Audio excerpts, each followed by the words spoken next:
Əvvəlki videoda bu sətirlərin izahına baxmışdıq və ümumi struktura baxmışdıq.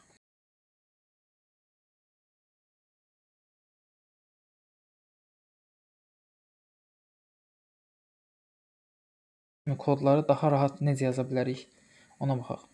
Deməli, Ctrl-Shift-P basırıq Visual Studio Code'da.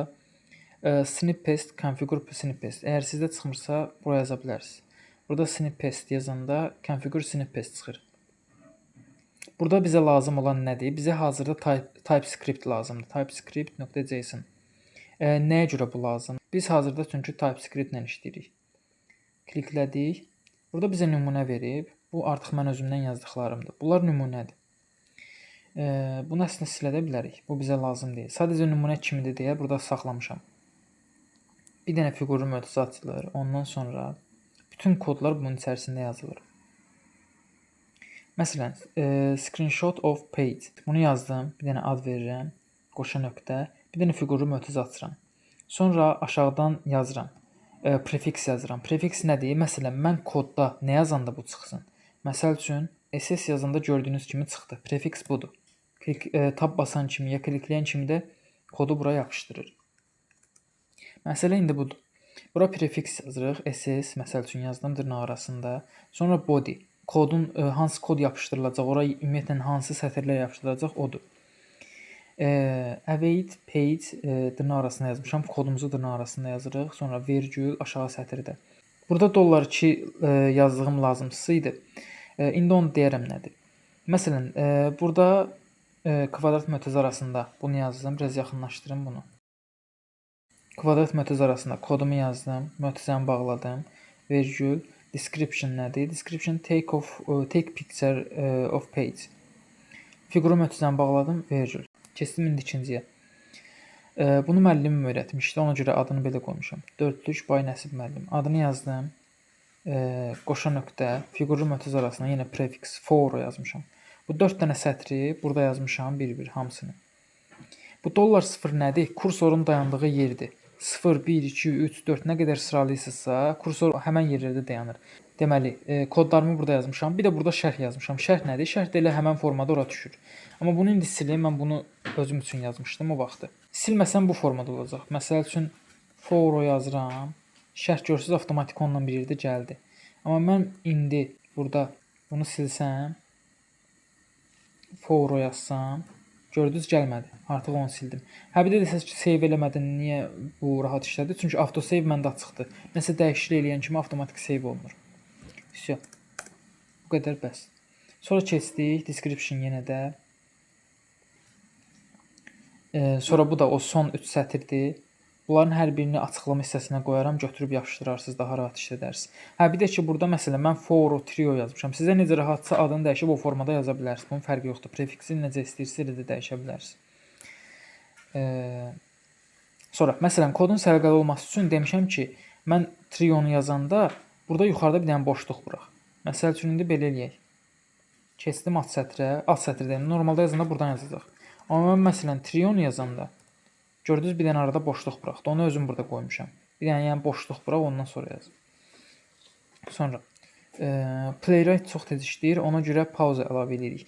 Playwright ümumiyyətlə çox tez işləyir, ona görə də pauza əlavə edirik. Amma burada böyük bir şey eləməmişəm. Sadəcə burada elədiyim odur ki, bu kodu hər dəfə əllə yazmağı hövsələm çatmır. Ona görə də elə adını da waiter qoymuşam. Düzü çox əlaqəsiz bir addır, amma wait sözünə görə. Waiter yazan kimi bu kodu buraya yapışdırır. 1 saniyə gözlə məsəl üçün. Bunu dəyişib indi neçə istəyirsiniz elə də qoya bilərsiniz. Məsələn 2000 yazsaz 2 saniyə, 3000 yazsaz 3 saniyə və s. kimi gözləyir. İndi məsələn belə bir şey yazaq, o dediyim dollar işarəsi nəyə görə istifadə olunur? Ona bir dənə nümunə göstərək. Burada səhv göstərir, bu description kiçik hərflə olmalıdır. Yazırıq. Deməli bir dənə ad verək buna.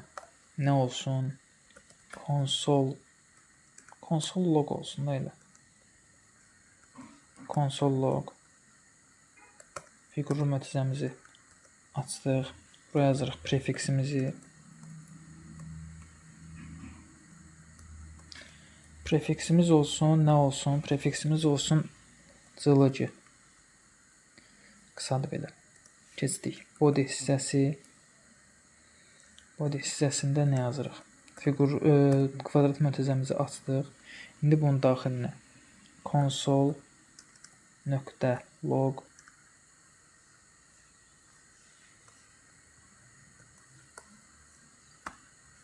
Console.log terminalda yazdığımız sözü, cümləni, ifadəni çap eləyir.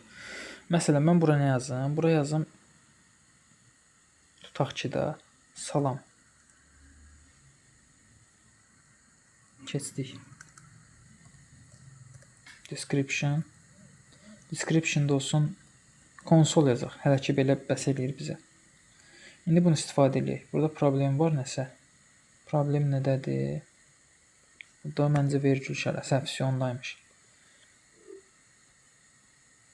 Bunları silək. Məsələn, cılıcı yazdım. Gördüyünüz kimi eyni söz çıxdı bura. Necə yazmışam elə çıxdı. İndi mənə lazım olan nədir? Mən deyirəm ki, salam olmasın. Çünki hər dəfə fərqli şey istifadə edə bilərəm. Ondan sonra dollar işarəsi qoyaq. Dollar 0. Yəni dollar 1 də qoya bilərsiniz. Əsas odur ki, ardıcıllıqla gedir. Məsələn, siz bura dollar 1 qoysanız, sonra dollar 2 qoysanız, birinci bura klik eləyəcək, sonra o birisini qoyduğunuz yerə. Məsələn, console.log bu olsun. Buradan aşağıda da gəlin belə bir şey eləyək də. Gəlin bunu 1 eləyək, aşağını 2 eləyək.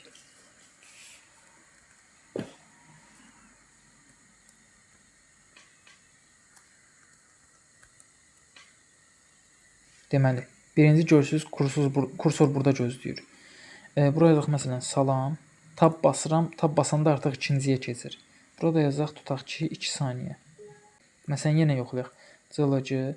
Birinci görürsünüz burada məni gözləyir. Daha da yaxınlaşdırım bunu. Kursor burada yanıb sönür. Burada məni gözləyir ki birinci bura söz yaz. Sağ ol. Tab basıram keçir artıq bura. Burada yazdım məsələn 1 saniyə. Hə bir də ki burada min nədir? Min millisaniyədir. Millisaniyədən saniyəyə keçəndə onsuz da minə bölünür da. Yəni bu məsələn 1 saniyə deməkdir. Əgər bir dənə də 0 artırsam olacaq 10 saniyə. Synapse-dəki kodlar bu qədər.